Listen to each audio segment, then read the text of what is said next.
Hey guys, welcome to How to Roll Dice. I'm Josh, and that may actually have been the first proper intro I've done for this channel in quite a few videos. Today I wanted to talk about something slightly more serious, not specifically related to any individual game, but sort of gaming community related topic, and that is how the current health situation, and that's how I'm going to refer to it because from what I've seen, if you get too specific with terminology or naming conventions, then your video can get flagged, and these videos aren't monetized yet anyways, but I don't want it taken down or anything like that. So in the current climate of the world's current health situation and all of us being stuck at home for the time being, something that I've been mulling around in my head is what's going to happen to the gaming community or various individual gaming communities around the world once things sort of start to shift back to a semi-normal lifestyle. Obviously, this is nowhere near the top of the list as far as priorities and things that we need to worry about. It's just something that I've kind of been mulling around in my head, and I'm curious / worried about it. So just looking at gaming other than digital gaming. So obviously video games, playing games on Steam, playing online with your friends, MMORPGs, stuff like that are going to be totally fine, and right now are the preferred method of playing games with your friends, as well as things like Roll20 and online tabletop systems where you can run RPGs and board games online, virtually. Those are great. I'm sure those are doing really good right now. But what I'm thinking about is your more classic style of gaming, whether it be a card game like Magic the Gathering, where you sit down and you're playing against maybe a friend or just somebody from your local game store that you've never really even talked to that just showed up to play a game. And for that matter, whether or not you'd be playing at home or at a game store or at a friend's house, or obviously the more extreme sort of situation as far as like how are we going to deal with this would be gaming conventions. But just games in general are typically played in sort of close quarters around a small table, definitely not larger than 6 feet across, with anywhere between 2 to 6, maybe even 10 people, depending on the game that you're playing. If it's a party game like Werewolf, sometimes you have like 20 people in a circle. But so like, how is that going to work once we go back to, well, not go back to life as normal, because I don't think things are ever going to go back to life as normal. I think there's going to be sort of a lingering fear / paranoia that goes on for a long time after this, and might just be a permanent thing. I think even once things start to open back up, it's going to be sort of a slow, gradual rise back to some level of normalcy. And even at that point, I think people are still going to be trying to keep their distance from anyone that they're not out with. So like if you're out with your significant other, or if you're out with a group of friends that you're very close with that you know have been taking proper precautions in their day-to-day life. If you're around strangers, people you don't know, you're probably going to want to keep distance from them. Again, whether you see it as just safe precautions or paranoia, however you want to think of it, however you feel that type of response would be categorized. But I think people are going to behave that way for quite some time. You know, the masks and the washing of the hands and not necessarily passing items and goods back and forth so haphazardly as we had in the past. And so how does that work with gaming? How does that work when you're literally handing cards to each other and you're all manipulating pieces on a board? Can you play with strangers anymore? Can you even play with friends anymore? Would you feel comfortable playing with friends? Like I mentioned, sort of the extreme case, and one of the things I specifically have been thinking about that I wanted to talk about in this video would be gaming conventions. How do those happen anymore? I love gaming conventions. We go to 2, 3, sometimes 4 a year, depending on what we can schedule in, what we can get tickets to, or a good hotel room for. We have a small group of friends it's fluctuated between like 3 and 8 friends that will come with us, depending on, again, the location and the cost and things like that. And I've just been thinking about how is that going to happen? Like, obviously, again, if it's your close friends and your significant others and you can all sort of cram into one hotel room, that's fine.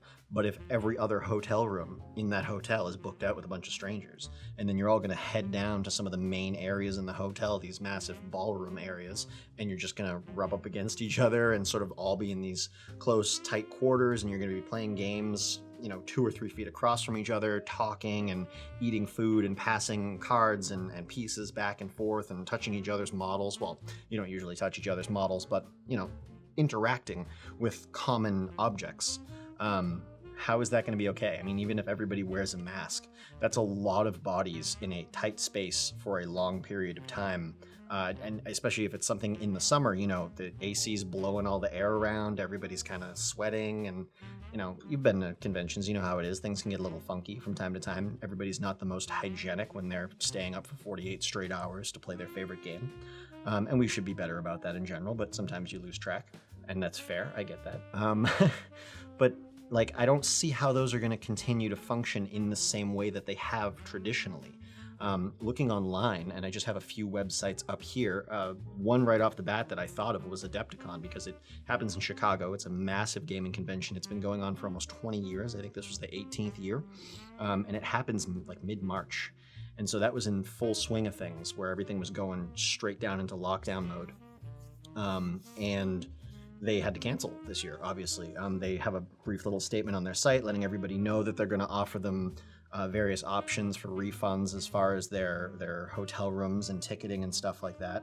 And they basically say, you know, we continued to plan things right up until the very last minute that we realized we couldn't, and then we just decided that we have to abide by, you know, the various judgments that have been made by local government in Illinois. And obviously they care very much about the health of their patrons and about the people attending their convention, so they don't want to take any risks, and clearly that would have been a huge risk. I mean, I don't know what the standard attendance is for Adepticon, but I think it's like 10,000. It's definitely thousands, if not above the 10,000 line, and you're all crammed into one convention center for 3-4 days. You know, amidst the current situation that we're in, that would have been terrible. That would have bred just a very, very bad situation. So obviously they had to shut that down. Now that's kind of an extreme, because it's a huge convention, and it's happening in a major metropolitan city, and it's happening right in the middle of the current situation that we're dealing with, like kind of right near the height of it. But another one that's coming up in August, so that's quite a ways out, beginning of August, end of July, beginning of August, is GenCon. And GenCon, as far as I know it, is the largest gaming convention in the US, largest non-video gaming convention, maybe, in the US. I never thought of a really good term for that. Traditional gaming, tabletop gaming, does that really cover board games and card games? I don't know. But there's a little statement on their website that says, at this time, GenCon 2020 is still scheduled for July 30th through August 2nd. If that changes, we'll notify our community as soon as possible. And it's just, you know, a couple of brief lines about, you know, we hope everybody is staying safe. We'll let you know what's going on. We're obviously monitoring the situation very closely. For this year, we have badges to this already, and we have rooms reserved. So again, August isn't that far away. It is, but it's not. I mean, it's mid to late April right now. So you're talking about the rest of April, another week or two, and then you've got 3 months, and you're at GenCon. Is like all of this going to be cleaned up in 3 months? Doubtful. And even if it is, and they're saying, okay, you can go back to work, you can open up restaurants and pubs, but we ask that everybody kind of stays separate and does their own thing. How's this going to work? This is tens of thousands of people for 4 days crammed into one convention center in a downtown metropolitan area. I don't see how this is going to happen. I mean, I'm glad they haven't flat out canceled it yet, and they're being optimistic, and they're obviously keeping an eye on things, but I have no idea how Gen Con is going to happen this year. I just don't see it as a possibility. Maybe I'm being too pessimistic about it. I'm not sure. I would really, really, really like to go. I want it to happen, but just I'm thinking forward, okay, 3.5 months from now, looking at the way that things are right now, there's not going to be a vaccine by then. I probably shouldn't say vaccine. I probably just screwed myself, but there's not going to be a vaccine by then. There may or may not be improved treatments by then. I mean, looking at the arc of things, there probably will be improved treatments, but that's treatments. That's once you're like in a situation where you need to be treated in a hospital, which obviously no one wants to get to. I don't know where we're going to be in the curve. I don't know, no one knows. So I don't understand how they're being so nonchalant about it. I hope they're right. But let's say, that gets canceled as well. That's two of the largest cons that I can think of in the US. Another one is ArmorCon. Now that's a much smaller, newer con that's local to me. It's actually Last year it was in Framingham, Massachusetts. This year it looks like it's going to be moved to Marlborough, Massachusetts. They're changing hotels. Now, I did notice they also moved it from October of 2020, which is when it was going to be. The first one was October 2019, so the second one would have been October of this year. It looks like they moved it to January, second week of January 2021. Now, that might just be because of booking scheduling with the hotel, changing locations, changing cities, things like that.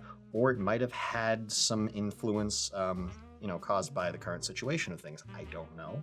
I looked on their website and on their Facebook page. It doesn't look like they moved it due to the current situation, but maybe that factored in. I mean, I'm sure it had to have factored in a little bit. I mean, these conventions are backed by small groups that are raising the money, that are pooling together their funds and trying to make things happen. It's usually a collection of local gaming stores and different gaming groups that try to put these things on. So because of the way that everybody's being kind of hit by the current situation, you have to assume that the finances that go into these things are extremely limited and impacted in a negative way.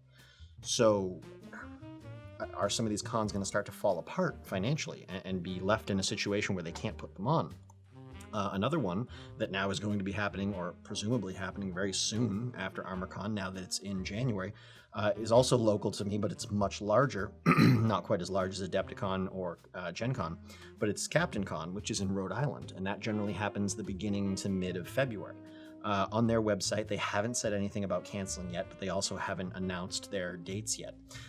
They usually do wait until summertime, late spring, summertime. So I'm not surprised by that. But they do have a few little posts on their Facebook page about how a lot of the groups that they know are having a really hard time with this, specifically tabletopevents.com or tabletop.events. I'm not sure what the actual link is. No, tabletopevents.com. It's basically the company, the site that runs their back end. It handles all of their event management. It handles all of their ticketing and their badge sales.